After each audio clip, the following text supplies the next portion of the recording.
Good morning. Good morning. Good morning.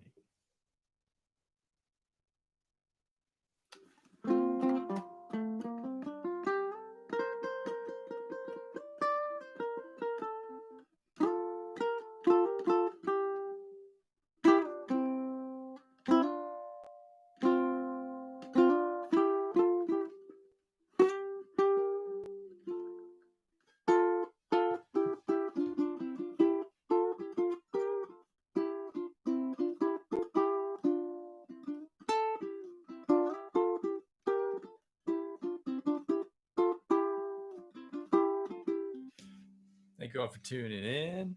This is the pre-roll talk story and noodle around session. We get started at 10.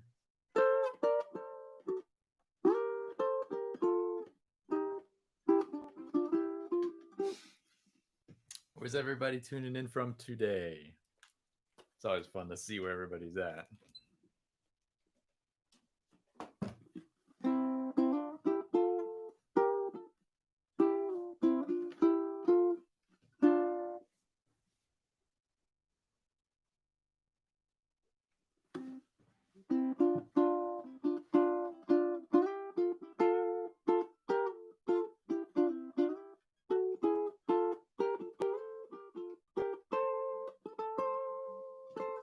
Australia and LBI. I'm not familiar with LBI.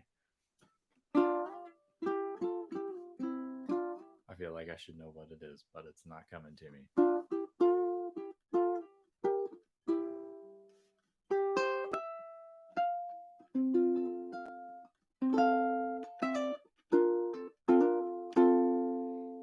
Brooklyn. Right on.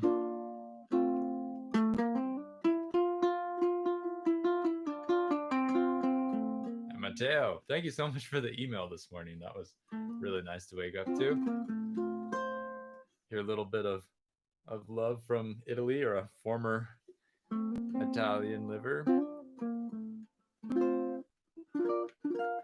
Kind of checks off 2 boxes at once. You get England and the Italy background.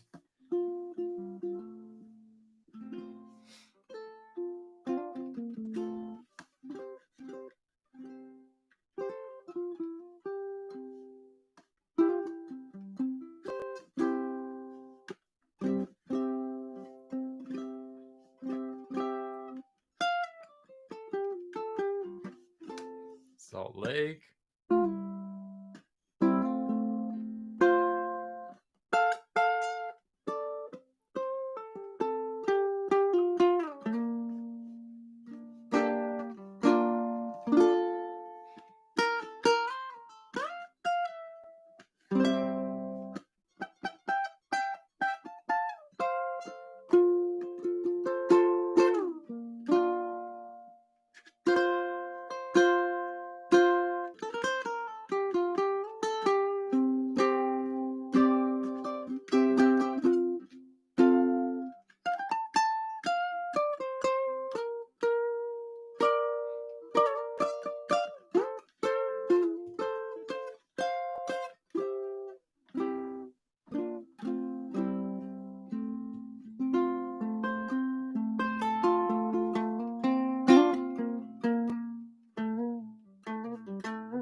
Is that Wesley?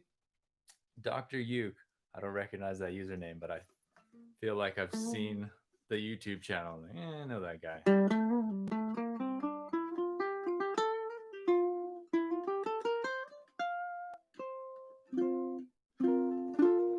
Thank you for tuning in. Be sure to go grab your coffee. This is like the pre-intermission intermission. Tea. I should have made tea this morning. That would have been nice. It's been cold and dark and rainy the past couple of days, but it's actually lightened up a little bit now. Looks like the lighting's okay. I had a couple lights out this morning because it was like Seattle dark. It's like, oh no, gonna need to turn on my lights.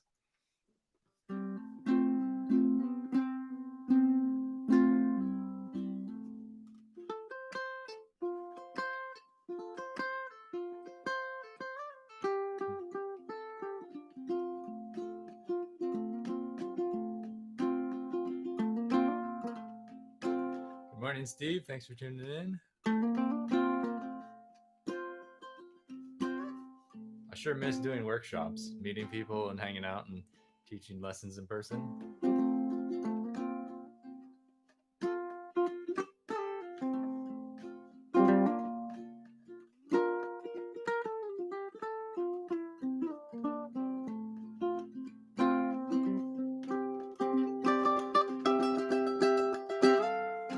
Morning, Dan.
So I think today I'm going to talk about finger picking and how to drill your fingers to be a little more agile across the strings.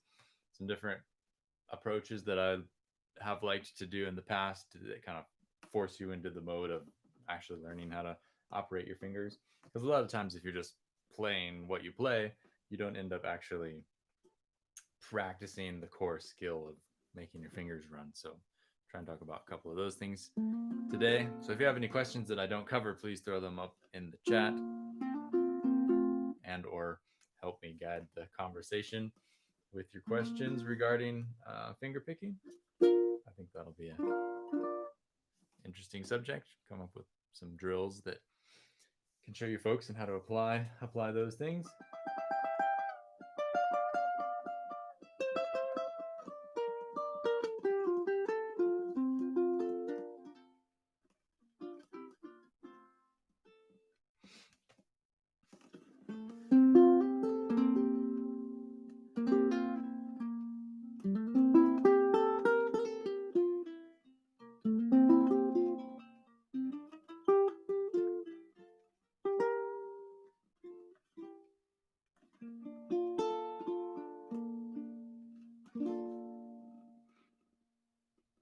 The 4-3-2-1 picking pattern. It's a classic. Actually,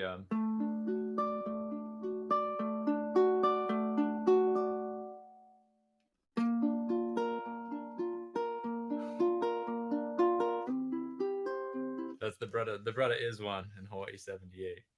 He uses the 4-4-3-2-1. It's a good one. It's classically simple and effective.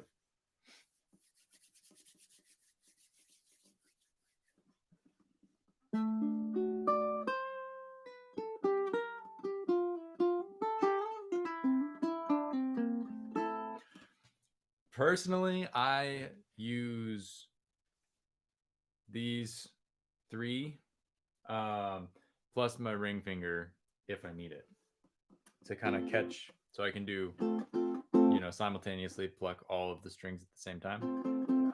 But I don't do any fancy like one finger per string. I don't stick to that kind of a rule. I kind of do whatever it takes. I play lots of the flat pick with my index fingernail style.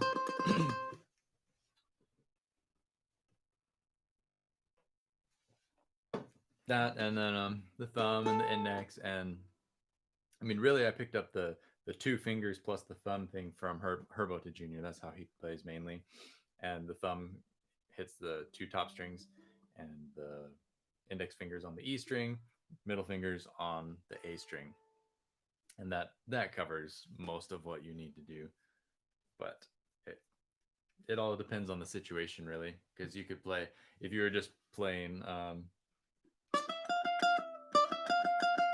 It's silly to play with like multiple fingers, at least for some things. But if you're trying to like articulate it a super specific way, that might be more work than it's worth. And I'll just play with that index finger style. But yeah, let's get started.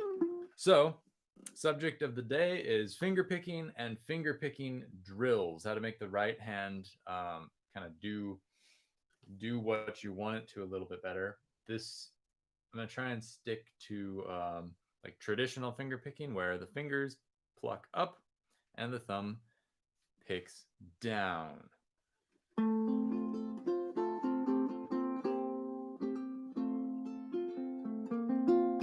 Okay, so the first place to start is with the thumb.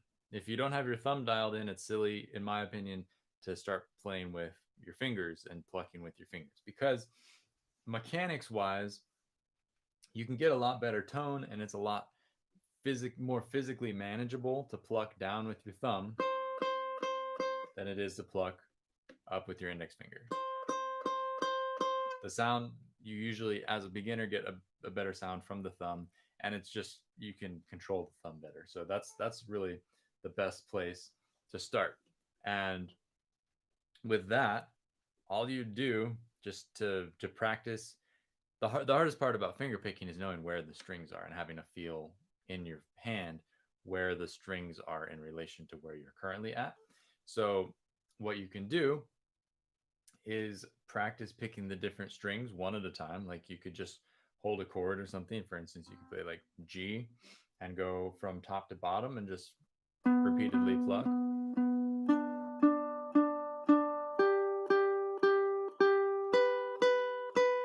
And when I pluck with my thumb, you'll notice I'm not just moving the thumb down, I'm sort of moving my whole hand, because by doing that, I'm actually retaining the angle of my nail across the string. Because where I start right here, if you cradle the ukulele with your hand, if you hold just underneath, that angle that you start with is really pretty good. And if you pick downwards, just straight downwards, you're actually flattening your nail out in that downwards motion. So instead of doing that, a lot of times what you can do is if you move your whole wrist down just slightly, along with the thumb downwards motion,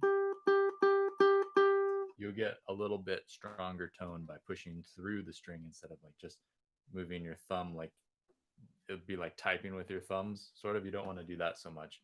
But if you can move your wrist, roll your wrist slightly, and go through the string. You always want to think through the string as opposed to like pick down. Don't think just pick down. You want to move through the string. But anyways, if to dial in your accuracy, you just practice picking on different strings. So if you have like if there's a tab that you want to learn, that would be a great way to go through it, is just working on switching strings and learning where the notes of the song are. But actually, Dan has provided a great example there in his correction for the 4-2-3-1. I was wondering if that was the one you meant. That's another great pattern. So all the 4-2-3-1 is it tells you the names of the strings in whatever order. And so the strings are numbered with 1 on the bottom, 2, 3, 4 on the top. So it's like the stories in a building. From, you get in the elevator and you go, okay, I want to go to the 3rd floor. So you go 3 spaces up to the 3rd string, which is the 3rd from the bottom.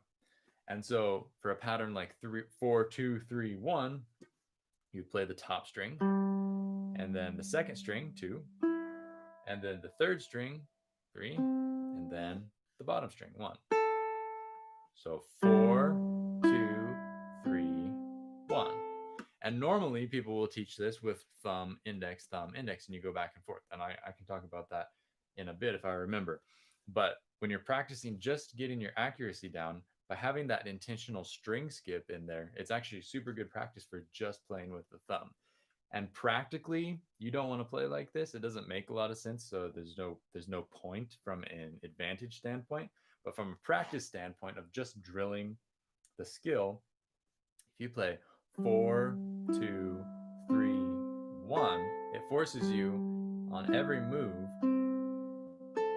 to jump and to really internalize where the strings are located. And you can hold a chord as you do this to make it sound a little more interesting. 2, 3, 1, 4, 2, 3, 1. So that's worth writing down so you can practice it in the future.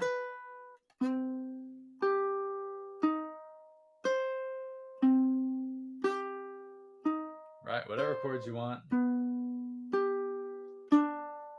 If you want to play through a song that you've been learning with this style, that's good practice as well. But the idea is that you're just forcing your thumb to jump around and find where the strings are located.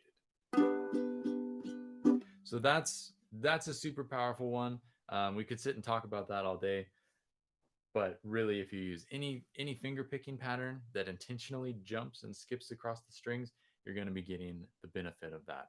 So 4, 2, 3, 1, write that down and practice that with your thumb. If you're finding that your thumb is, if you're like hitting the wrong string at the wrong time, then you probably still want to drill things like that. And if you just sit and do that for a couple minutes every day as part of your practice routine, that will help a lot. But beyond that, the thumb is really straightforward, which is why it's such a great tool for learning to play melody, is that it kind of does what you expect it to do, which is why I always recommend people start plucking with their thumb. And so as you get more complex, you're going to end up going faster and faster. Like with the picking pattern, like the faster you go, the harder it's going to get. And at a certain point, you max out what the thumb is capable of. You know, if you really practice, you might be able to get it faster. But from an efficiency standpoint, it's going to be better to transfer to a different style eventually, which is where the index finger and your other fingers are going to come into play. So I think the index is the next obvious step once you're comfortable using your thumb to pick different things. Bringing the index into play is going to be a step harder. It's going to be a little bit less intuitive because the index finger is not as confident in its movement just right out of the gate. The thumb is very obvious. It's like the big toe. It's the obvious one. It helps you stand up straight. The other ones, not really sure what they're there for. But with the index finger, it's going to pluck upwards for the most part.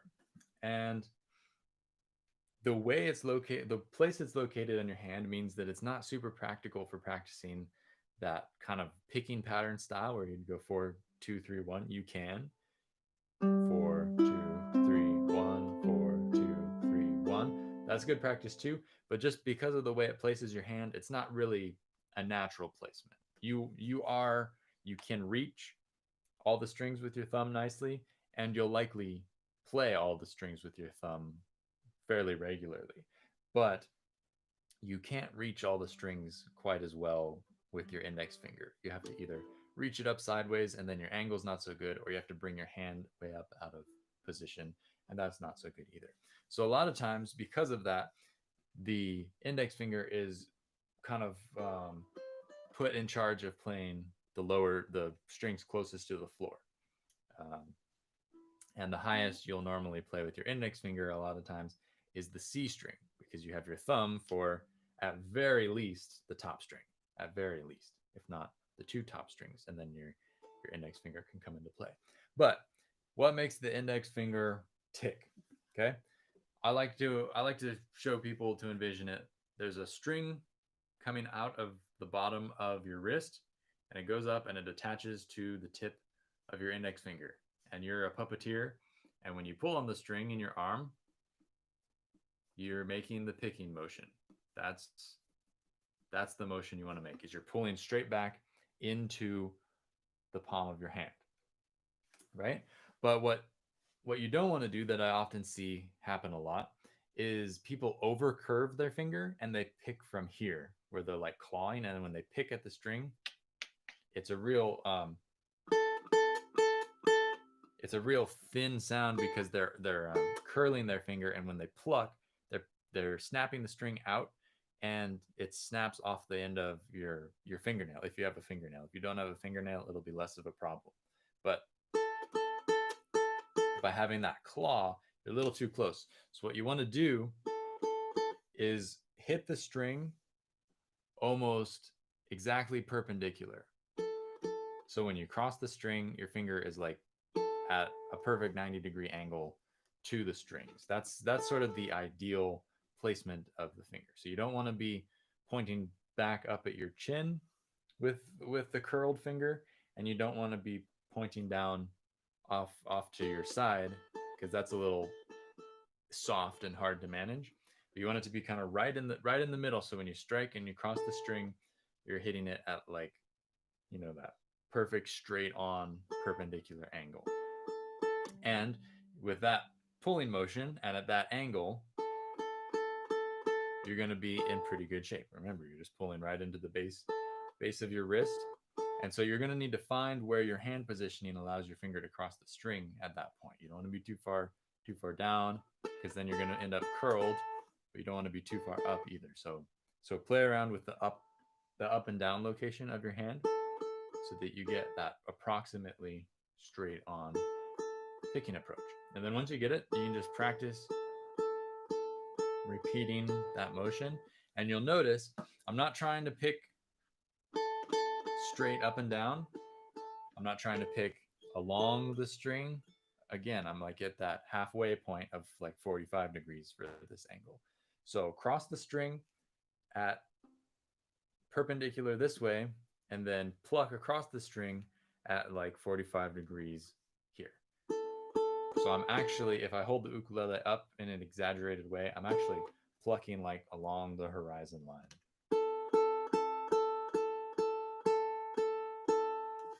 And this is going to depend on your hand, how how you're built, and you'll have to adjust accordingly. But that's sort of the ballpark that's going to get you a decent kind of a tone. Um, Fingernails are neither required. I think they're recommended, but they're not required. Is what I'm trying to say. Still a little early here. Um, I have fingernails, and I need to make a video on how I take care of the fingernails because I think that's a completely separate subject. I won't confuse ourselves with right now.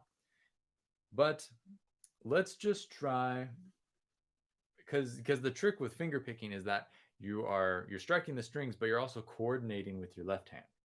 And in a perfect world, we would have lots of time for me to say, okay, practice this one thing. You go and you practice that one thing for an hour, and then you come back for the next bit of the lesson. That's not the real world. In the real world, I have to give you more content than you're able to digest at the moment. So be sure to come back if you need a refresher on some of these things and to spread it out. Don't feel like you have to do all these things perfect right off the bat. I'm just showing you some things that should maybe last you a week worth of practice, right? So let's play the first bit. Actually, let's play an A arpeggio on the bottom string. Okay, this might be different from what you normally are used to. Play the open string, and we're going to play all this with the index finger plucking across. Open A string, and then the fourth fret. This is C sharp, which is the next note up in an A chord. And then the seventh fret, which is an E note and is the note after that in the chord. So A, C sharp, E.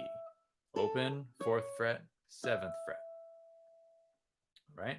Get yourself familiar with those. I recommend playing it with your index finger on the fourth fret and your pinky on the seventh fret. That's good practice for your left hand as well, but also not too complicated. So just those three notes.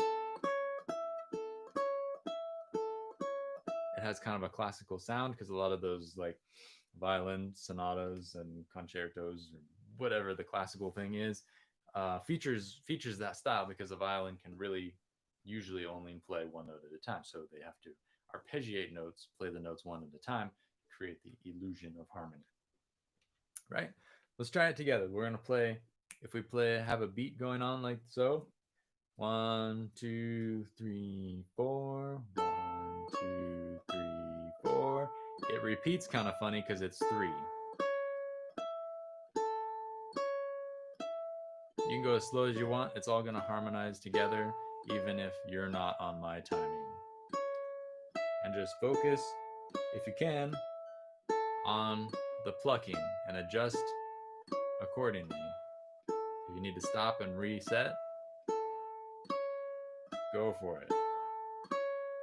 And if that's too much, just play the open string. Because you want the focus to be on this.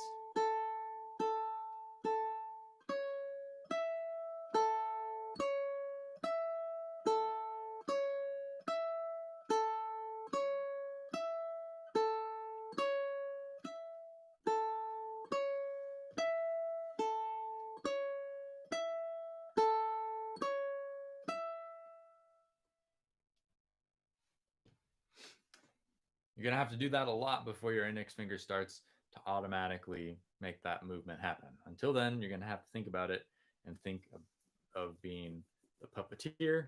But remember, you don't want to be picking the string down here. You want to be picking the string more up here in that zone, right? Because if you're curled up, you're going to snap the string. If you're too far back, it's going to be too soft. But in the middle is kind of the sweet spot. So it's been stormy and raining here. You might start to hear some rain. It looks like it's going to start raining again. And certainly if the internet goes out, I will disappear.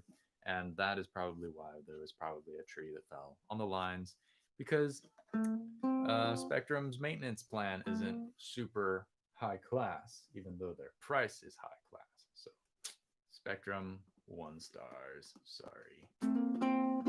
But anyways, that's your index finger. You probably want to do that sort of a thing with just the upwards pluck on the E string next. You can do the same thing. We can play the same exact pattern, same frets, but on the E string, and we'll be playing an E arpeggio because the distances between the notes are the same. We can play the same frets and get the same content just from a different chord. So try that. Now we're on the second string from the bottom, from the floor. And now it's a little bit harder because below you have a string that you can hook on your way by. So what you want to do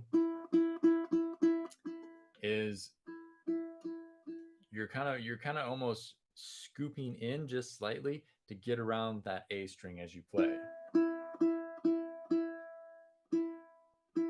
You're almost painting a circle. It's real small, or like an elongated oval where you're reaching around, but not too far out, because if you go too far down, when you pluck, you're going to go through the A string instead of the E string. So you make a little tiny circle and you catch back up almost so that the back of your nail or your nail touches on the E string as you scoop around.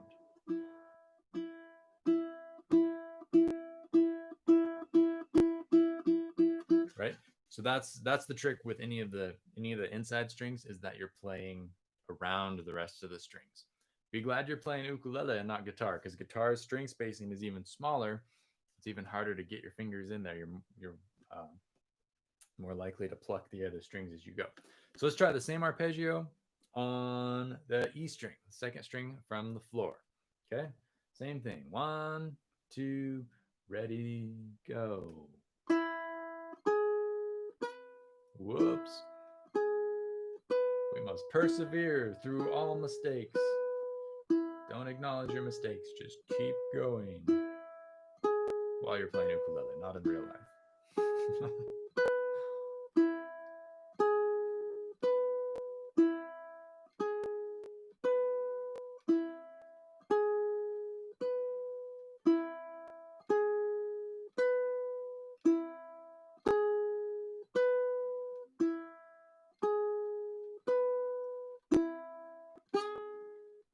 Okay, now to increase the challenge, remember these are all, we're going kind of rapid fire as far as the exercises go. These are things that if you want to write them down, make notes of them so you can remember later.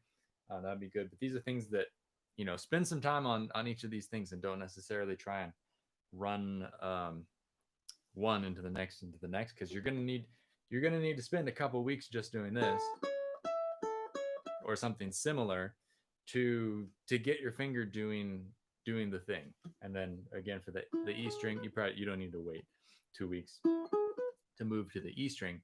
But what is nice about playing on one string is you get confident doing that one thing in that one motion. But if you start moving between the strings, that's sort of the next level, and you want to be sure that you have a solid foundation to build on. Otherwise, you're going to put up the walls and your building's going to fall down. So now let's go between the E and the A strings with our index finger pluck. And this will be, you'll notice this is quite a bit harder, because now instead of becoming comfortable and just always resetting to the same place, you're going to reset to a new place when we switch strings. So let's do 4 arpeggios.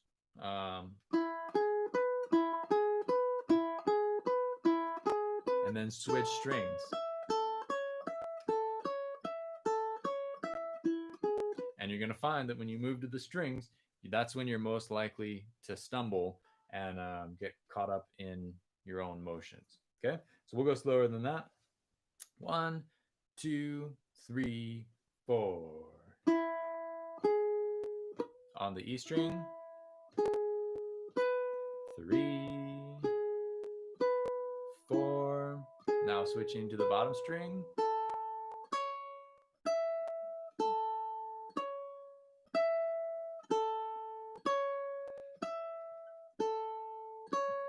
Back to E.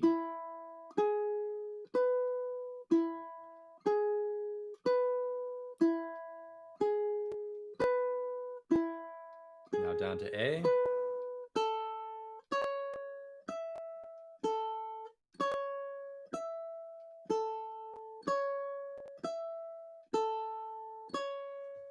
And then E.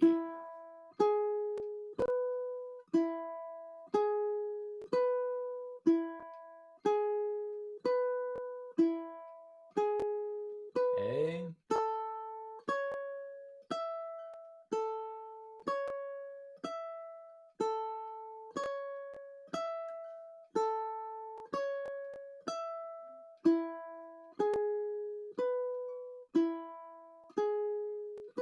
Etc., etc.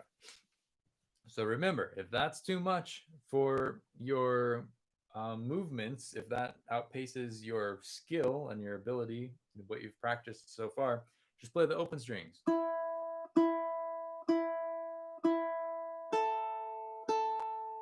And practice moving back and forth between the open strings. This is a little bit more similar to like playing a picking pattern with one finger, which we kind of talked about before. Any questions about any of that? That's like the super fundamentals of the thumb mechanics and the index finger mechanics. And definitely want to make sure that you're clear on everything, every kind of motion that you are supposed to make with those fingers before we talk about combining them, which is the next step. So throw up your questions. Oh, pinky on the soundboard. This is a big raging debate between the purists and the non-purists, I guess. The question is whether it's good to, or whether I find it's better to anchor my pinky on the soundboard as I play. I almost always anchor. The reason you wouldn't anchor is that in a perfect world, you're touching the instrument and in as little places as possible so that the body can freely resonate, right? So if I play intentionally holding the ukulele, I don't know how well you'll be able to hear that on the YouTube audio, but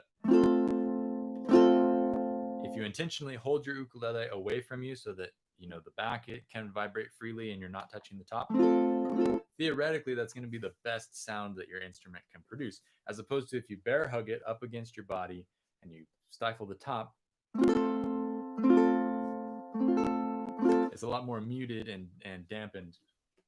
And so they'll tell you that, oh, you don't want to anchor your pinky on the soundboard because it'll dampen the top. I think for me personally, the technical trade-off of having the precision of a an anchor point, because when you anchor, your hand is not floating freely, and instead of operating your movements from your elbow and trying to control the movement of your hand with your whole arm, you're kind of you're leveraging with your fingers on the top. So you have a lot more fine motor control, I find, between the strings if you're anchoring on the top. But in a perfect world, you wouldn't need to. In a perfect world, we'd all play like Daniel Ward, and we'd have perfect classical technique where we're always free floating across the instrument and never touching the top. I believe Daniel Ho is another one who's got that impeccable technique. The rest of us normal people, like Herb and Brittany and probably, I mean, Jake does a lot of thumb picking stuff, but a lot of like the I don't know, the get it done types, you might say, they're a little less inclined to be super snobby about, oh, you must have perfect technique and keep your pinky off the fretboard. So short answer, I anchor on the top of the fretboard if I was, or the top of the soundboard. If I was a perfect person, I wouldn't, and I would have impeccable classical technique. Which you do. I feel like for the normal person, you're going to end up stifling more sound by hugging the ukulele without knowing it than you are dampening the top with the finger. So if you're worried about the sound that this dampens, think about how the rest of your body touches. You know, if you're like on the couch and slouching and you're always just hugging the ukulele a lot, that's probably doing more to wreck your tone than the pinky on the soundboard, in my opinion.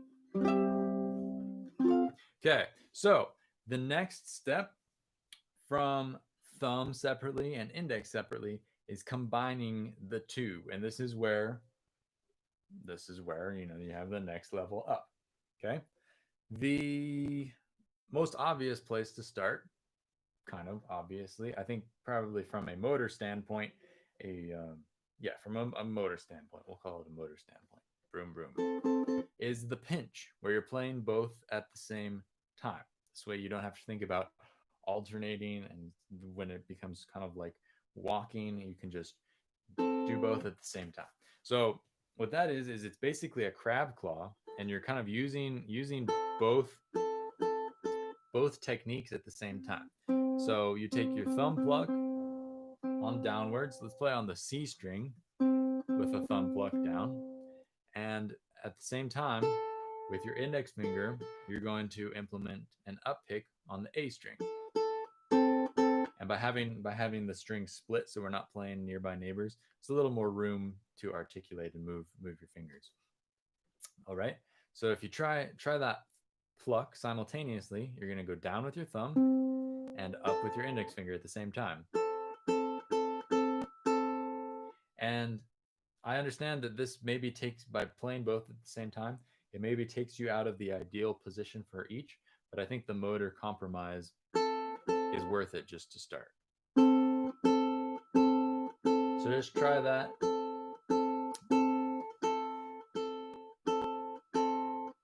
And try and get both fingers plucking at the same time. A lot of times when you start doing this, you end up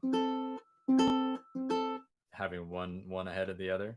Try and match them up so that when you pinch, you're hitting the strings at the same time and real fine tuning that sound. Okay, whoops, so my thumb got out of control. Okay, so pinch, pinch, pinch. Take your left hand index finger while we're still playing and bar across the 5th fret. Continuing to pinch.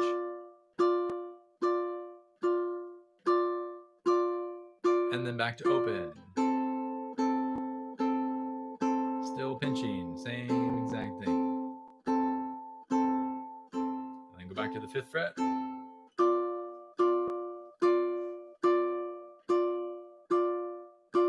Back to open. And then go to the 7th fret.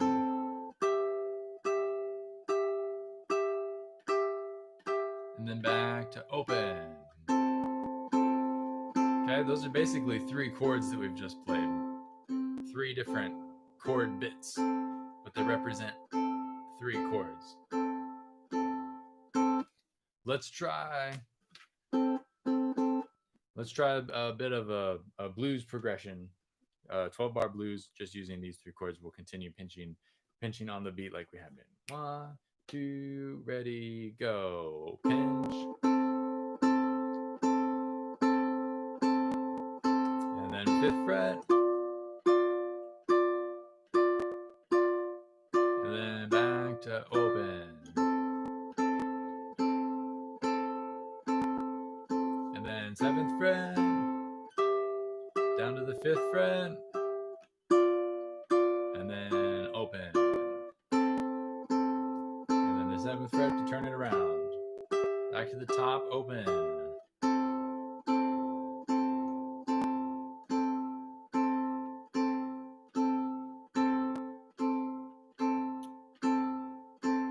And then the 5th fret.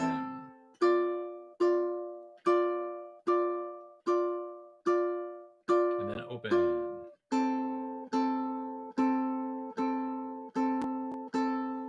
Seventh fret, 5th fret, and then open. And then 7th fret. It's basically like a 12-bar blues in F. Righty. So that's the pinch. The next step from there is, and you can use that to play any sort of like interval double stop. Usually you're going to end up playing like 6th intervals, and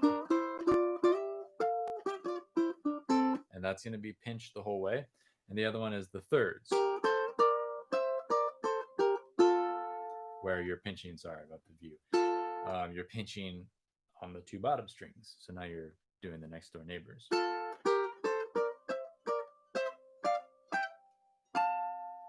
Still pinching together.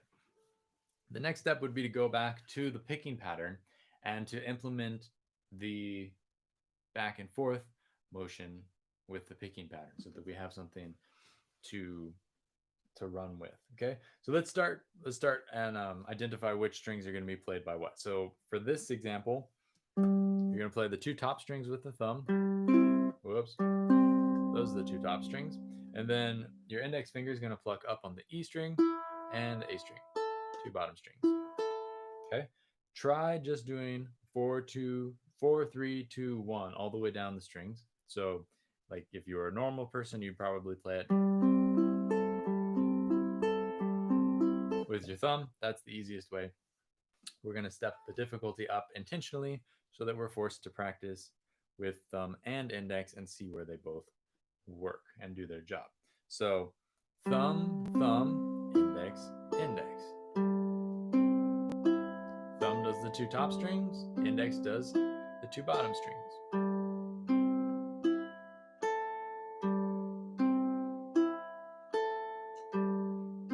And again, you can play any chord you like.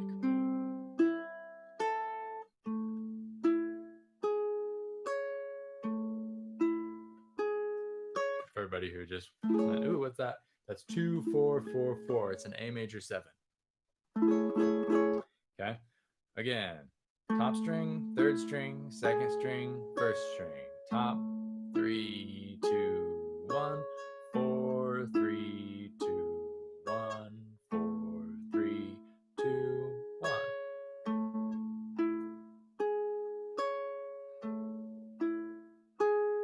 Okay, those fingers on those strings are going to remain, but we're going to now skip. So now we're going to go thumb, index, thumb, index. If you're really paying attention, you might know that we're going back to 4, 2, 3, 1. This is that other pattern that we did a little bit earlier with just the thumb. So now it's going to be thumb, index, and we're going to go 4, 2, 3, 1.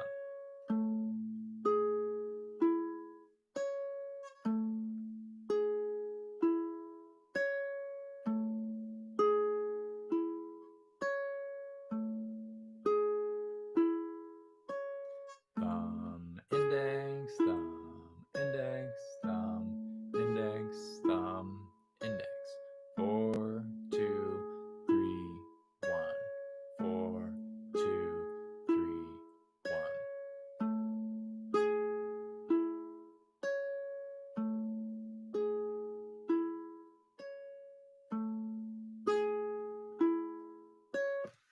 It's another good one to practice. That'll get you feeling the spatial relationship between having two fingers operating at the same time.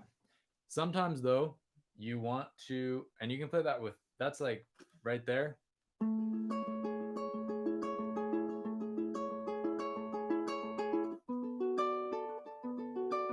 That's a full-fledged picking pattern. That's like, if I need a picking pattern, I'm going to use that 75% of the time, 4-2-3-1, just because it's effective. It's simple, but it works. People always ask like, "Oh, what's a cool picking pattern?" I'm like 4-2-3-1. I'm like, yeah, I know that one already. Well, great, use it more often.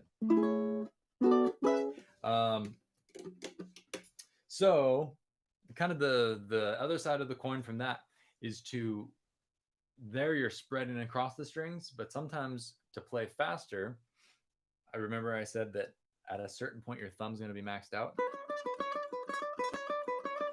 You can only play certain things so fast just using your thumb. But if you bring yourself into a smaller space and you play back and forth between your thumb and your index, oh, that's bad coordination. But if you do it right, you can play back and forth and actually play it faster. Okay, that's not really my wheelhouse. I don't do a whole lot of super fast stuff. But the idea is going to be the same as the back and forth we were doing before. You're just going to pick down with your thumb on the A string or whatever string you want to play fast on. Thumb. And then for the next note, you'd play index and then thumb. Let's keep it simple first. I'm gonna be confusing myself and others, I think. So let's play two notes on the same string. One's gonna be played by your thumb, one's gonna be played by your index finger. So this is gonna be the thumb note, second fret, thumb note. Fourth fret is the index finger note. So thumb, index, thumb, index, thumb, index, thumb, index.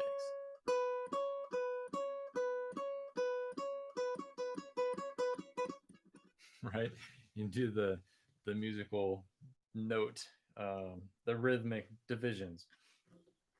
But that's going to allow you to play more notes maybe in the same space. I say maybe because it all just depends on your coordination and how much you want to work with just your thumb or just your index finger.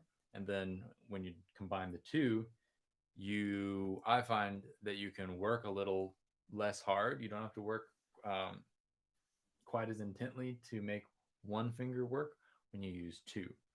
It allows you to relax a little bit more, but still play at the same speed. So thumb, index, thumb, index, thumb, index.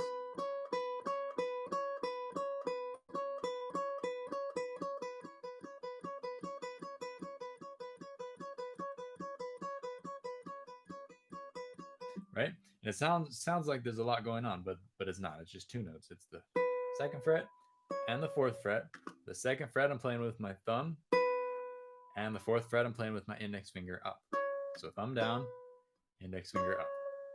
You can go as slow as you need. And this is definitely one of those things you want to play it. It's good to play it well rather than faster. You want to play it perfectly every time. Otherwise, you're practicing how to do it wrong. So go as slow as you need to go to get it just right. That's more an advanced technique. I wouldn't worry about that so much, especially if you're interested in like finger picking kinds of things, because a lot of what finger picking is going to be, you're not going to play multiple fingers on one string for picking. You're going to play multiple fingers on multiple strings to sort of cover the expanse of the strings and the instrument. Whereas the single string, two fingers on, or the thumb and index on one string, that's kind of more of a fast if you do like flamenco stuff or fast leads. Like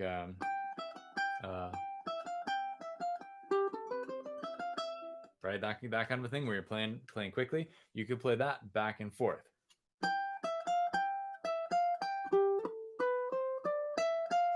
And where you decide to go one direction or the other when you start switching strings, that's sort of a whole nother ball of wax. That gets to be advanced pretty quickly. But as you can see, if I was playing with my thumb, I can play it, but it's very I'm like kind of right on the edge of control trying to make that happen with my thumb. But if I were to practice it going thumb index, uh that's more smooth from a mechanical standpoint. And maybe musically it's not what you want, but mechanically I can kind of relax. Not that I play that run a lot and I don't really know it. But if you were to practice it in that style with the thumb back and forth, it would probably allow you to play it smoother. All right. So that is a pretty solid primer on the basics of finger picking and some different things you can do with them. Throw up any questions you might have in the chat. If I missed anything, any gaps that I need to fill in that you feel I did not cover, I would like to hear about them before we sign off so I can clear that up for you folks. But otherwise, that'll get you very, very far along the path. People talk about the PIMA thing. If you want to learn how to do PIMA, which is PIMA is it's an acronym for the Spanish words for the different fingers. I don't know what they are, but your thumb is P, I, M, A. Your ring is A. I don't know why, what the word is that makes it not R, and why the thumb is P. But anyways, that is basically going to be one finger per string. So if I'm playing 4, 2, 3, 1, I'm using one finger for each string moving down the strings. And if I was to play that same picking pattern we were just doing, instead of going thumb, index, now I would go thumb, middle, index, ring, thumb, middle, index, ring. And I don't play this style, so this is way out of my league. But somebody who does do this incredibly well is Daniel Ward. If you don't have his arpeggio meditations for ukulele, if you're into that style and you want to learn to do the independent classical finger picking thing, I don't feel like there's really much more you could ask for in a resource. The examples are they're like etudes for forcing you to do interesting. Really, your left hand is doing fairly simple things, um, but your right hand is being super challenged to work your way through them. And like I had a student who got the book and was interested in working through the book. She never even like crossed off the first exercise just because it's very kind of detail oriented, and he shows the precise fingerings for the left hands to make sure you're playing the chords in the smoothest way so they lead to each other, and then also with the right hand and the precision. Alistair's got the answer. If you look in the chat, got the Pima Wikipedia going on there. Thank you for that. I definitely don't have that in my head. Interesting. You learn something new every day.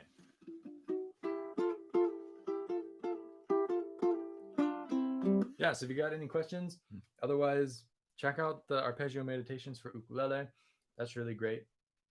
But don't feel like you have to do that. I've been playing for 15 years, and Pima has never been my wheelhouse. I've never felt like I needed it, and never really the main time that I play with one finger per string is when I'm playing, when I'm doing just like chord stabs.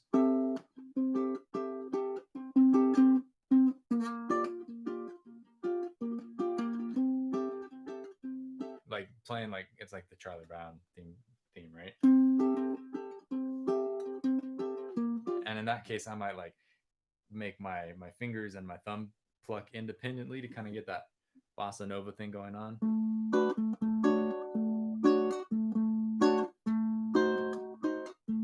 That sort of a thing. But it's only really to fake the style. I don't know exactly what I'm doing. But that's all the only time I felt like I've needed one finger on specific strings. So don't feel like you need to learn Pima in order to be a well-rounded ukulele player. Just working with your thumb and your index gets you so far. And a lot of really great players, that's all they use and that's all they need. Some players don't even do that. They like Otosan. He plays with his thumb like almost all the time. That's just how he plays. And then Troy Fernandez plays almost everything with his index finger, flat pick style. And so there's lots of ways to approach it. It just depends on the style that you want to play and what you want to achieve. Because You can do anything the wrong way, and you might not even know it's the wrong way. It might just be how it works for you. So with that, thank you all for tuning in. Please check it out next week. We'll be doing the same thing, same time, same place. Visit Live Ukulele for lots more information. I'll throw it in the description. I don't think I put a link there this week, but a link to the live stream page on Live Ukulele, which has kind of the backlog of all the previous live streams all in one place, so you don't have to search around my YouTube channel and wonder where in the world they're at. So, with that, tell your friends, share it on Facebook, spread the word, and yeah, practice all that stuff, and I'll have something new for you next week. Until then, have a good one. Stay dry, stay warm, all that winter stuff. One last question. What would you call doing 5 notes to a chord 4, 1, 4, 3, 2 on each chords? I don't necessarily understand the question, but if you can elaborate, I can try my best to answer. I mean, you can create any picking pattern if it's a picking pattern related question. You can play the strings in any order you possibly want, and it's a picking pattern. Just pick some numbers, find a 4-sided dice and roll it a bunch of times.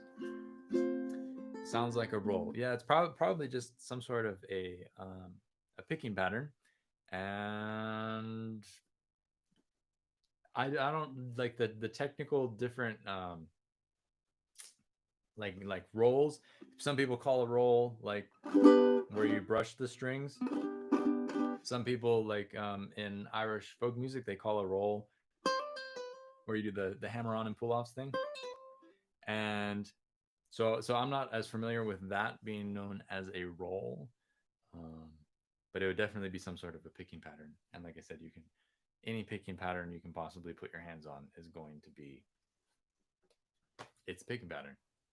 There's a picking pattern page on liveukulele.com if you want to see more different options of some things that I've laid out in tabs, so you can see exactly what the possibilities are if you want to get real detail oriented about it.